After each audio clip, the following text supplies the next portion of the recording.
Umfundisi uFrank Chikane ongusihlalo wekhomishana ebhekele ukuziphatha kwamalungu e-ANC uthi sebekulungele ukwenza imisebenzi yabo ngaphandle kokwesaba nokwenzelela. The people who sit before you can never be factional and can't be factional. In fact, that's why they were appointed, because of who they are.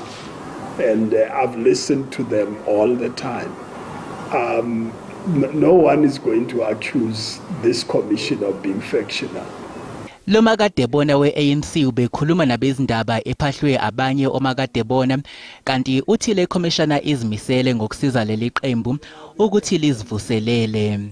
The ANC has understood that it has to renew itself.